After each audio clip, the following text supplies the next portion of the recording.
श्री राधा कृपा कटाक्ष स्तोत्र।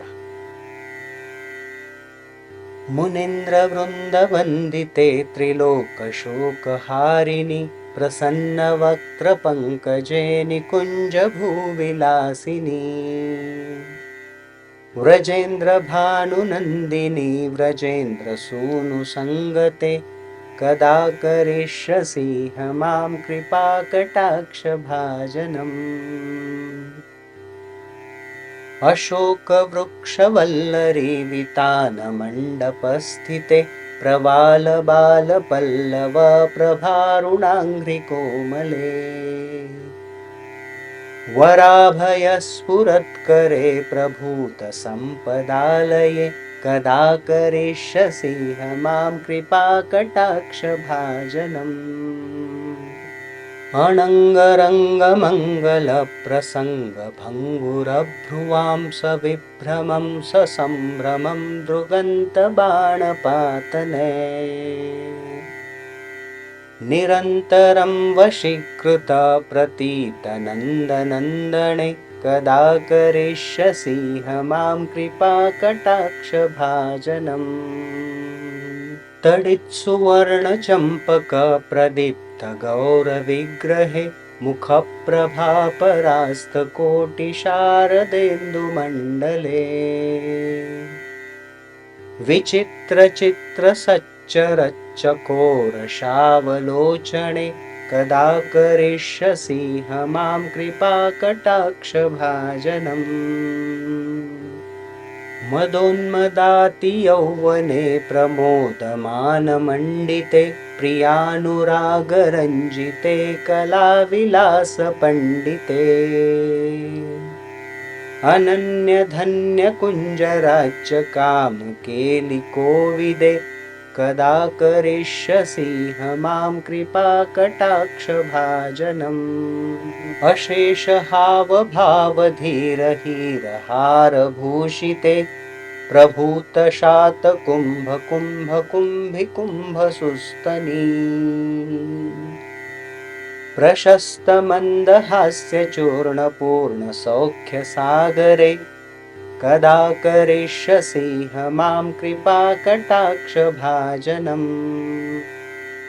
मृणालवालवल्लरी तरङ्गरङ्गदोर्लते लताग्रलास्यलोलनीललोचनावलोकने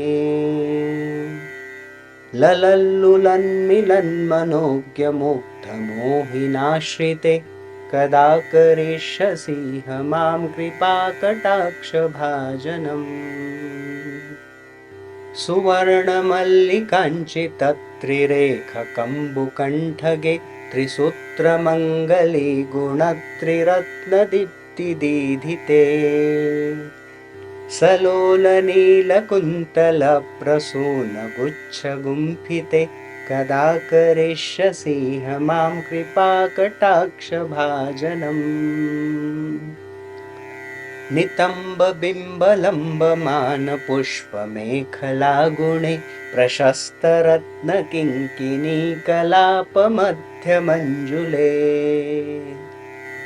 करीन्द्रशुण्डदण्डिकावरोहसौभगोरुके कदा करिष्यसि मां कृपा कटाक्ष भाजनम्। अनेकमन्त्रनादमञ्जुनूपुरारवस्खलत् समाजराजहंसवंशनिक्वनातिगौरवे विलोलहेमवल्लरी विडम्बिचारुचङ्क्रमे कदा करिष्यसि मां कृपा कटाक्ष भाजनम्। अनन्तकोटिविष्णुलोकनम्रपद्मजार्चिते हिमाद्रिजापुलोमजा विरिञ्चजावरप्रदे अपारसिद्धिरुद्धिदिग्धसत्पदाङ्गुलीनखे कदा करिष्यसि मां कृपा कटाक्ष भाजनम्। मखेश्वरी क्रियेश्वरी स्वधेश्वरी सुरेश्वरी त्रिवेदभारतीश्वरी प्रमाणशासनेश्वरी रमेश्वरी क्षमेश्वरी प्रमोदकाननेश्वरी व्रजेश्वरी व्रजाधिपे श्रीराधिके नमोऽस्तु ते। इतीममद्भुतं स्तवं निशम्य भानुनन्दिनी करोतु सन्ततं जनं कृपाकटाक्षभाजनम्। भवेत्तदैव सञ्चिता त्रिरूपकर्मणाशनं लभेत्तदा व्रजेन्द्रसूनुमण्डलप्रवेशनम्। राकायां च सिता दृष्ट्म्या दशम्यां च विशुद्धधी एकादश्यां त्रयोदश्यां यः पठेत् साधका सुधी। यं यं कामयते कामं तं तमाप्नोति साधका राधा कृपा कटाक्षेण भक्तिः स्यात् प्रेमलक्षणा।